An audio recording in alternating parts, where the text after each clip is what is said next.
오늘은 사무엘하 10장 말씀을 같이 보는데요.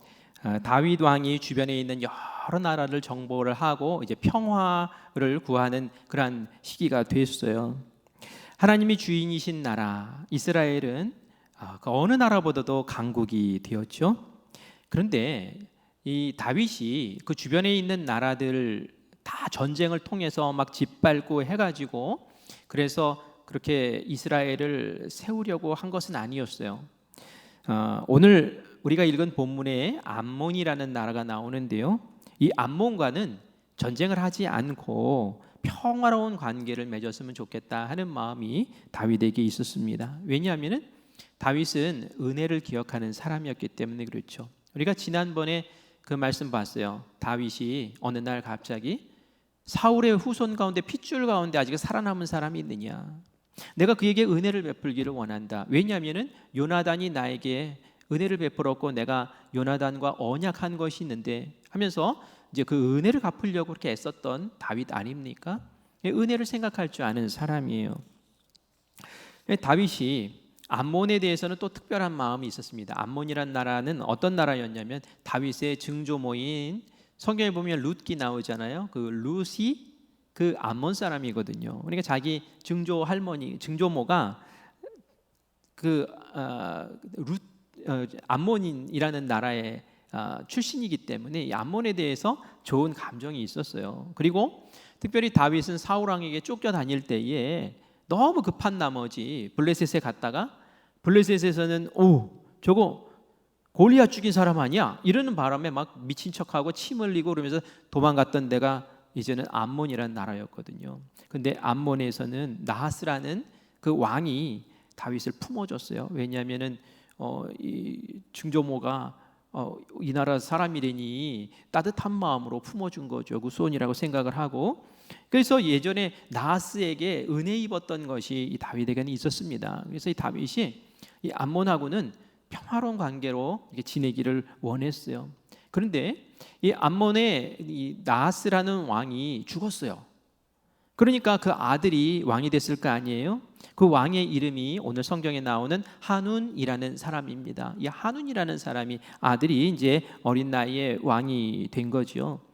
그러자 다윗이 그런 생각을 했어요. 야, 조문사절단을 보내야겠다. 나랑 가까웠던 나하스가 죽었는데, 나하스 왕이 죽었는데 조문사절단을 보내서 우리가 평화로운 관계, 이 화친의 관계를 계속 유지하자. 그 아들하고도 좋은 관계를 유지해야겠다 해서 조문사절단을 보낸 거죠. 그런데 다윗의 이런 선한 뜻을 이 암몬 나라의 왕과 그 신하들이 왜곡을 해버립니다. 정말 안타까운 일이 벌어지고 말아요. 이제 막 왕이 됐으니 뭘 알겠어요? 사리분별이 잘 안 되는 거죠. 그런데 이런 어떻게 하면 좋을까라고 생각하는 이 한운 왕에게 그 신하들이 오늘 읽은 본문 3절과 같은 말씀을 아뢰입니다. 우리 3절 같이 한번 읽어볼게요. 어떻게 하라고 하는지 읽어봅시다. 시작. 암몬 자손의 관리들이 그들의 주 한운에게 말하되 왕은 다윗이 조객을 당신에게 보낸 것이 왕의 아버지를 공경함인 줄로 여기시나이까?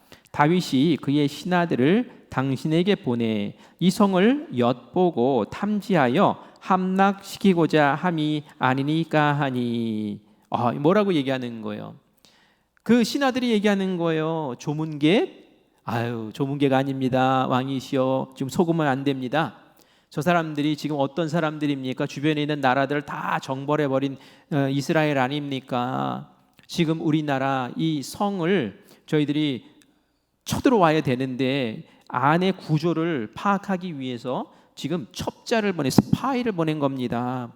이 일이 끝나고 나면 분명히 우리를 침공할 것입니다 라고 그렇게 이야기를 하는 것이죠. 이 말을 들으니까 한운 왕도 정말 그런가 봐, 이런 생각이 들었던 것이죠.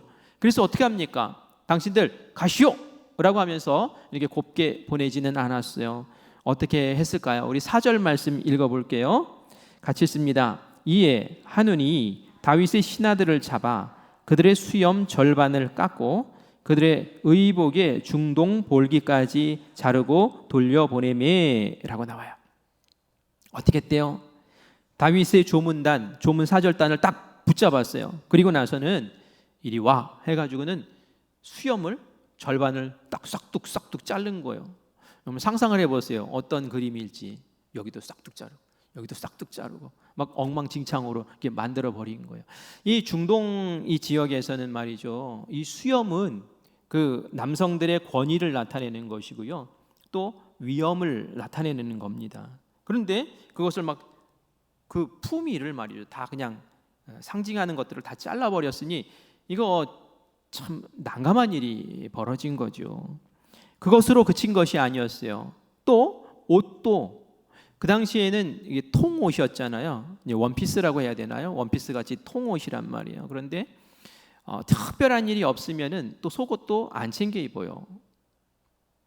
제사장이나 돼야지 하나님 앞에 서는데 하체를 보이면 안 된다 해가지고 속옷을 챙겨 입었지, 특별한 일이 없으면 그냥 통옷 입는 것이 전부였는데 오늘 말씀해 보니까 중동볼기까지 그 옷을 잘라버렸다고 얘기를 해요.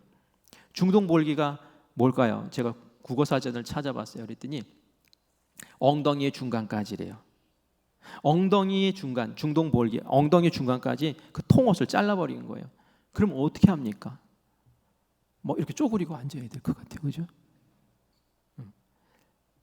그러니 얼마나 수치스럽습니까? 이게 부끄럽게 만들어 버린 거예요. 이렇게 조문사절단을 그렇게 만들었다는 얘기는 이게 다윗이 보낸 거 아니에요? 다윗을 그렇게 수치스럽게 만들어 버렸다는 것과 똑같은 거예요. 아주 공개적으로 모멸하고 공개적으로 수치심을 주고 이랬다는 거예요.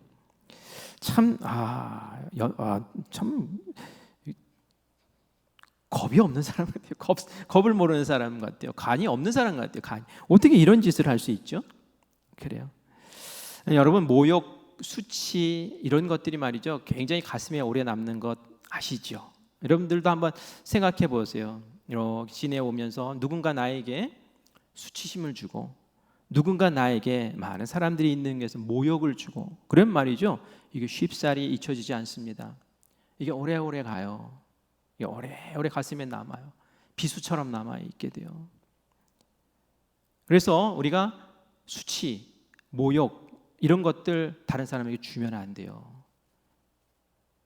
내가 수치당하고 모욕당하면 그 마음에 큰 상처가 있고 평생 가는 것처럼 나도 누군가에게 모욕을 하고 어떤 누군가에게 수치심을 주고 이런 말이죠, 그 사람도 그것을 마음에 비수처럼 여기고 있어요. 나중에 그것이 다 칼로 돌아옵니다.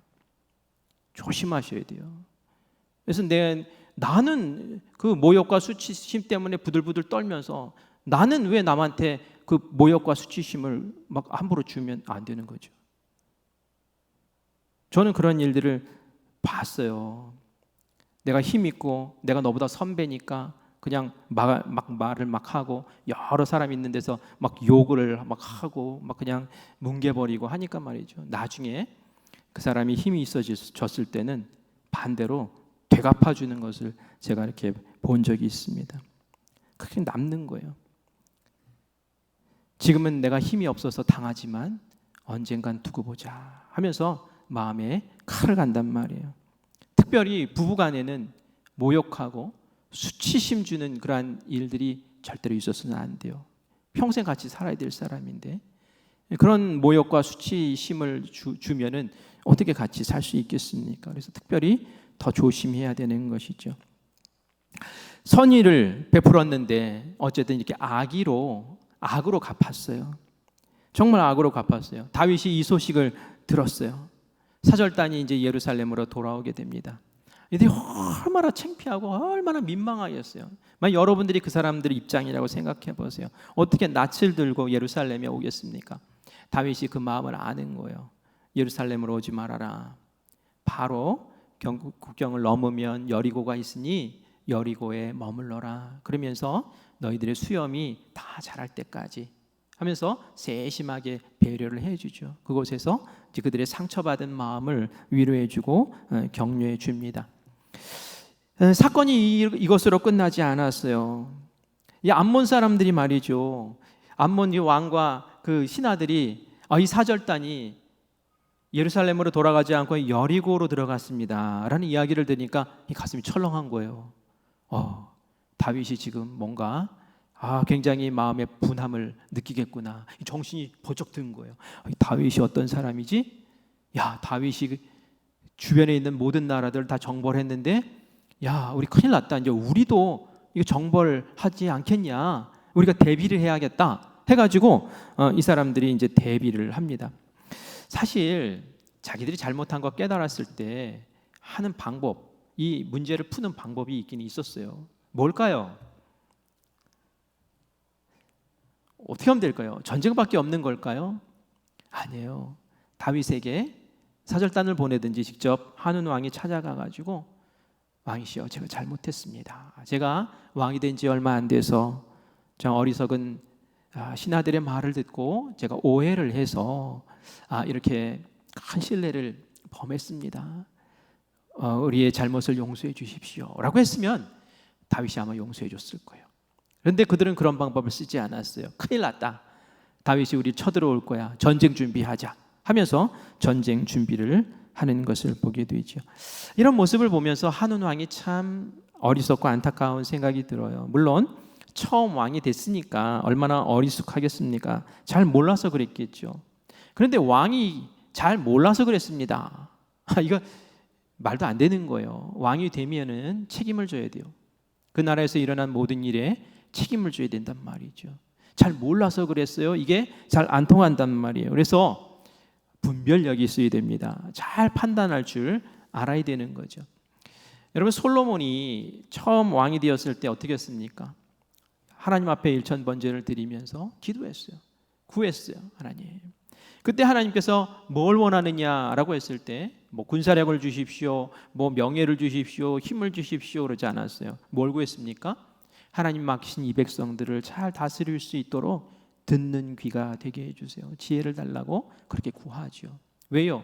왕은 그 백성들을 책임져야 되는 사람이기 때문에 내 명예가 중요한 게 아니라 이 백성들, 맡기신 백성들 이 사명 감당할 수 있도록 하나님 듣는 귀를 주세요. 하나님의 말씀도 듣고 백성들의 이야기도 들으며 하나님의 나라를 잘 다스릴 수 있도록 도와주세요 라고 할 때 하나님이 그에게 놀라운 지혜도 주시고 다른 모든 것들도 채워주신 줄 믿습니다. 한우는 실패했어요. 왜요? 신하들의 말을 하나님의 뜻 묻지 않고 분별하지도 않고 고민도 없이 그냥 덥석덥석 받아가지고 이 모욕 주는 일에 서슴없이 나섰기 때문에 그렇습니다. 또 이 말씀을 보면서 또 두 번째로 안타까운 것은 이 신하들이에요. 신하들. 신하들은 왜 이랬을까요? 이 한운이라는 사람은 아들 입장이니까 그 아버지와 다윗의 관계를 잘 몰랐을 수도 있어요. 그런데 신하들은 알잖아요. 이전에 다윗이 피하러 왔을 때 그 나하스가 그 왕이 잘 품어주기도 하고 좋은 관계로 지냈던 것들 이 신하들이 다 안단 말이에요. 그런데 어쩌면 이렇게 아무것도 모르는 척 이렇게 할 수 있을까요? 다윗의 그 순수한 선의를 어떻게 이렇게 악으로 갚게 만든 걸까요? 왜 그것을 음모라고 생각한 걸까요? 그 고민을 해봤어요. 도대체 왜 그럴까? 도대체 왜 그럴까? 근데 저는 그런 생각이 들었어요. 자기들의 수준이 이 정도 수준밖에 안 되는구나 라는 생각이 들었어요. 왕이 바뀌었어요. 나라의 정치가 불안정한 상황이에요. 그렇다면 이웃나라 왕의 입장에서 생각해 보면 야, 지금이 저 나라를 쳐들어가서 정복할 수 있는 절호의 기회다 라고 생각을 하죠. 그게 보통 사람들의 보통 수준의 생각이란 말이에요. 그 신하들도 그 수준으로 생각을 한 거죠. 다윗이 사람을 보냈을 때는 조문객이 아니라 우리를 엿보기 위한 첩자일 것이 분명해. 자기들의 수준에서 다윗을 생각한 거예요. 다윗은 그렇지가 않잖아요. 다윗은 하나님의 사람이잖아요. 하나님 믿는 사람이잖아요. 그 안에 은혜가 있는 사람이고 그 안에 긍휼이라는 것을 있는 사람이에요. 그가 하나님을 대하듯이 하나님을 존중하고 하나님을 신뢰하듯이 그 암몬이라는 나라를 이렇게 나하스 왕의 그 은혜를 생각하면서 선의를 베풀었는데 그 사람들의 수준이 다윗을 따르지 못하니까 이런 일이 벌어진 거죠. 내면 세계가 불안전하고 내면 세계가 불안한 사람은 말이에요, 남을 못 믿어요. 맨날 자기 배신당하고 맨날 속임당하고 맨날 그러니까 의심하고 자기 수준이 그 수준인 거예요. 그러니까 다른 사람들을 볼 때 다 그 수준으로 보는 거예요. 저 사람이 나를 배신하나, 저 사람이 나를 의심하나, 저 사람이 나를 해코지할래나, 늘 그렇게 바라보니 늘 그 삶이 불안하고 그 곁에 있는 사람들도 불안해집니다.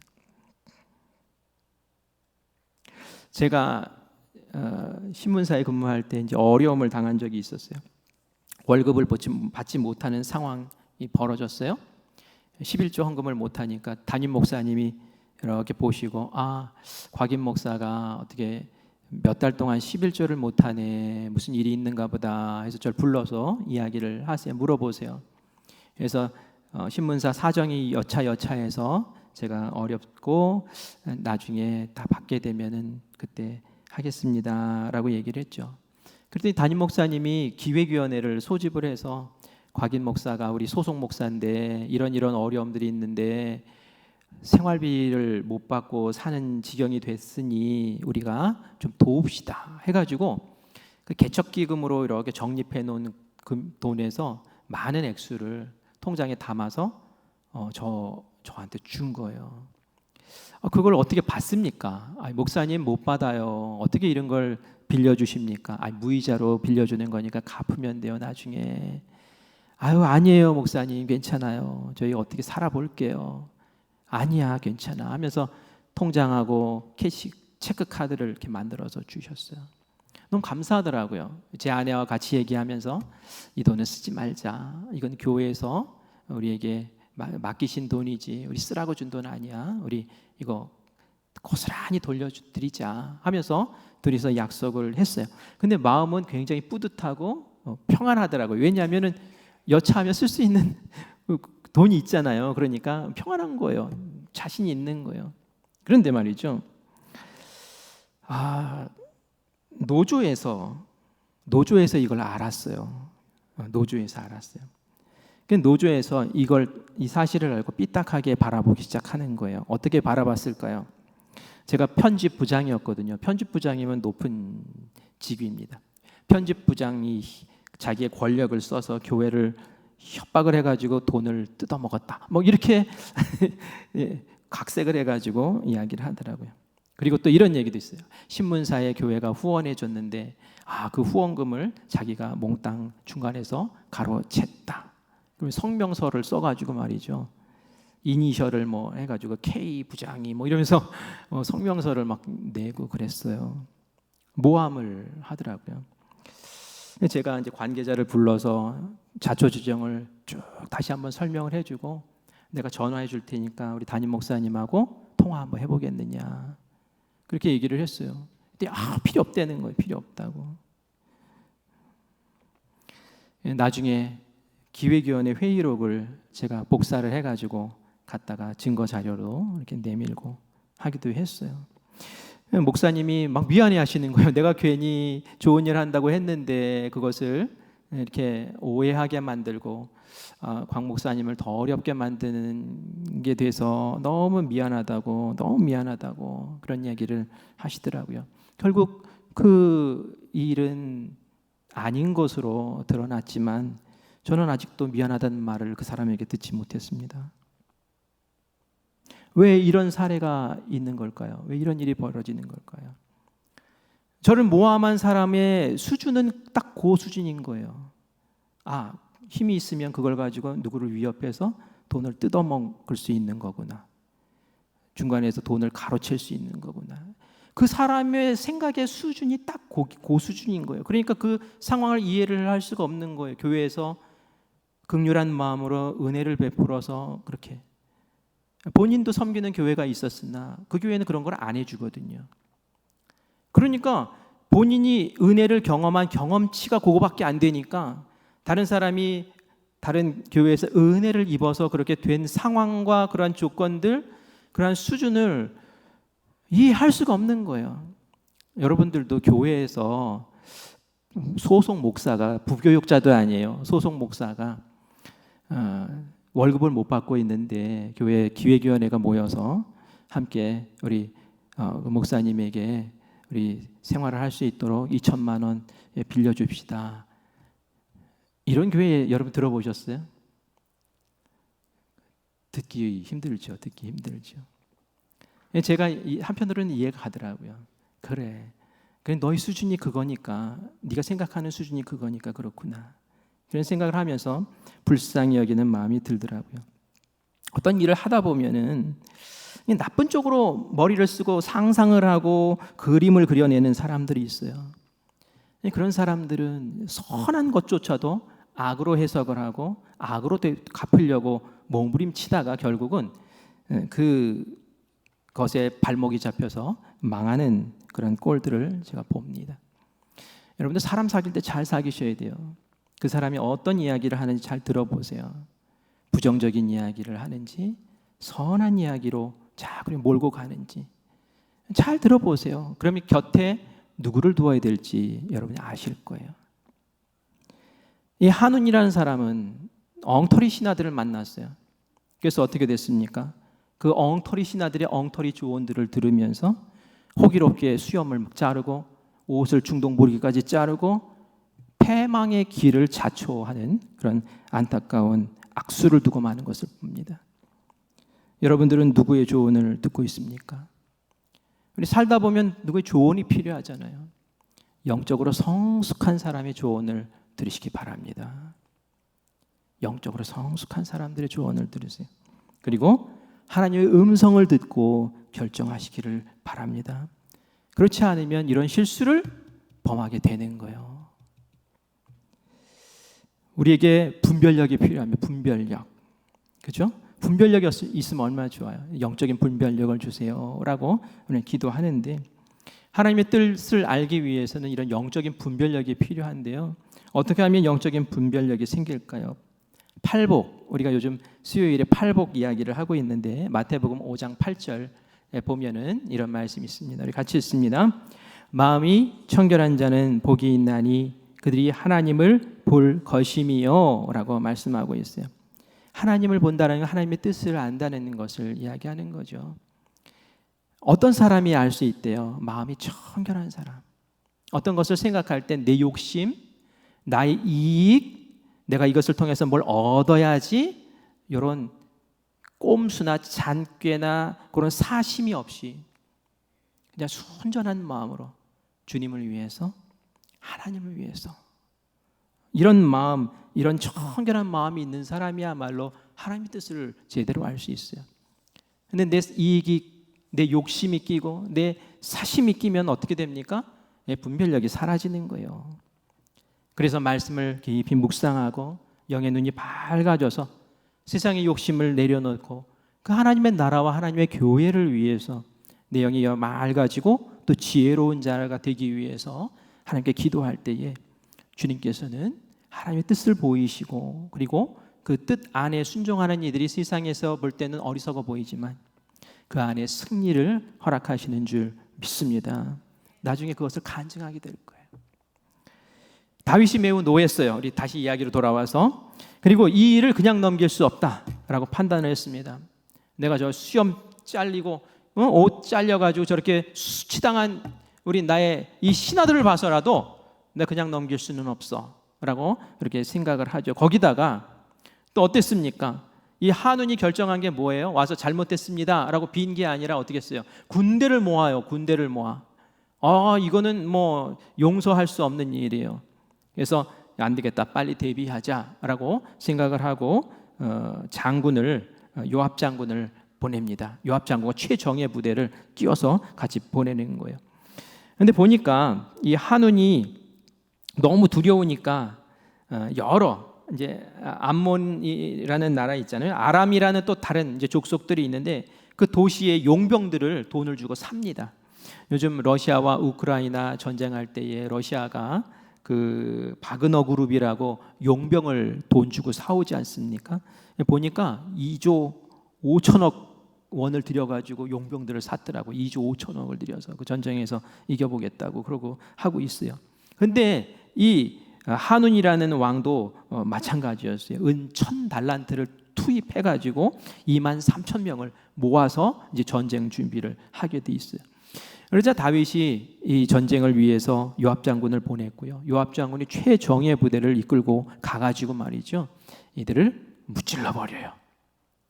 그리고 나서 요압 장군이 승리를 하고 돌아오게 되는데, 이 아람 용병들이 너무 분하고 원통하니까 다시 또 큰 팀을 꾸려가지고 또 이제는 이스라엘을 치려고 준비를 합니다. 그러자 이번에는 다윗이 직접 나서요. 이것 봐라 하면서 다윗이 직접 나가가지고 그 아닷 에셀 또 소박이라는 사람이 이끈 그 용병 그 부대를 이제 대파하고 끝내버리는, 정벌을 끝내버리는 그런 일을 우리가 보게 됩니다. 저는 이 말씀 보면서 다윗이 참 딱하다 이런 생각도 들어요. 다윗은 쉴 날이 없어요 보니까, 그죠? 그냥 소년 다윗일 때 형들 위문하러 갔다가 골리앗 장군이랑 싸우기 시작해가지고 계속 전쟁. 오늘도 읽으니까 왕이 통일 왕국을 이루고 나서도 계속 전쟁 치르고 있어요. 요압 장군 보내는 것으로 끝날 줄 알았더니 요압 장군 보내도 또 달려드니까 어떻게 직접 또 나서서 전쟁해요. 이런 모습을 보면은 참 딱하다라는 생각이 들면서도 한편으로는 그게 인생이지라는 생각도 듭니다. 여러분, 평안하기만 하지 않잖아요. 이거 하나 지나가면 또 다른 하나가 툭 튀어나오고, 저거 하나 지나가면 또 다른 일이 불쑥 생기고 말이죠. 저도 목회를 해보니까 그렇더라고요. 이제 좀 평안해지려나 하면 뭔가 툭 생기고, 또 괜찮아지려나 하면 또 뭐가 또 툭 생기고 말이죠. 기도하지 않을 수가 없는 그런 상황들이 벌어져요. 그게 인생이에요. 우리가 하나님 곁에 가기 전까지, 예수님 이 땅 가운데 오시기 전까지는 이런 영적 전쟁을 계속 치르게 됩니다. 그런데 우리가 이런 영적 전쟁, 다윗이 끊임없이 치루었던 이 전쟁 속에서 딱 붙잡아야 될 게 뭐가 있냐면, 다윗은 이 영적 전쟁, 이 전쟁을 치르면서 날로 부강해졌다라는 거예요. 그게 중요한 거예요. 이런 과정들을 겪으면서 이스라엘은 그 지역에서도 누구도 건드릴 수 없는 아주 강한 나라, 하나님의 강국이 되고 다윗과 솔로몬 때에 가장 빛나는 왕국으로 세움받은 줄 믿습니다. 그래서 우리가 이렇게 잘못 이해하고 잘못 착각해서 이렇게 헛된 소리를 하면 안 돼요. 왜 자꾸 어려움이 오지? 이거 문제가 있는 거 아니야? 아니, 다윗은 뭐 문제가 있어서 이런 일이 생겼습니까? 아니에요. 그 안에 어떤 가능성이 있고 그 안에 빛난 보석이 있기 때문에 마귀가 가만두려고 하는 게 아니에요. 어떻게 해서든지 무너뜨리고 어떻게 해서든지 역할을 못하게 하고 어떻게 해서든지 주저앉히려고 자꾸 달려드는 거예요. 그렇기 때문에 우리에게 어려움이 찾아올 때는 더 정신 바짝 차리고 이것 봐라 그러면서 맞서 싸워 이겨내야 될 줄 믿습니다. 피하고 두려워하고 망설이고 좌절하고 그냥 부정적인 이야기하고 안 돼 이런 얘기하면 안 돼요. 예수님 어떠신 분이면, 예수님 이 땅에서 얼마나 놀라운 역사를 베푸셨어요. 하지만 예수님도 모욕당하고 예수님도 수치당하시고 예수님도 십자가에 달려 죽으셨어요. 하지만 예수님 어떻게 하셨습니까? 다시 부활하셨잖아요. 죽음을 짓밟고 일으키지 않으셨습니까? 가장 강한 분으로 일으켜 세움받은 줄 믿습니다. 그게 고난이 우리에게 주는 유익인 거예요. 사도행전에 보면 초대교회들이 있어요. 요즘 우리가 사도행전 말씀을 새벽에 계속 보고 여러분 묵상하는 줄 믿습니다. 사도행전에 나오는 초대교회 얼마나 아름답고 형통합니까?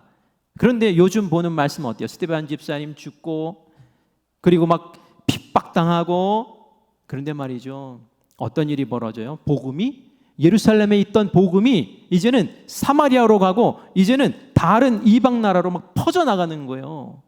더 강해지는 거예요. 마귀가 짓밟으려고 하지만 아닌 거예요. 영적 전쟁에서 승리하면 더 강한 역사가 일어나는 줄 믿습니다. 우리 교회에 무한 가능성이 있어요. 우리 삼척에 우리 큰빛교회가 무한 가능성이 있는 교회인 줄 믿습니다. 그래서 어떻게 해서든지 흔들려고 하는 거예요. 이때 우리가 힘들어 이거 아닌가 봐 이게 아니라 정신 바짝 차리고 주여 이 영적 전쟁에서 우리로 이기게 하시고 이것을 통해서 하나님 기적을 보여주시고 하나님이 어떻게 역사하시는지 우리로 보게 하여 주시옵소서라고 나갈 때에 여러분의 가정, 우리 교회, 여러분의 자녀 하나님 안에서 강건하게 세움받는 역사가 일어나는 줄 믿습니다. 우리 이 말씀 보고 마치겠습니다. 야고보서 4장 7절이에요. 같이 읽습니다. 시작. 그런즉 너희는 하나님께 복종할지어다. 마귀를 대적하라. 그리하면 너희를 피하리라. 아멘. 영적 전쟁에서 승리하는 우리 모두가 되기를 간절히 축원합니다.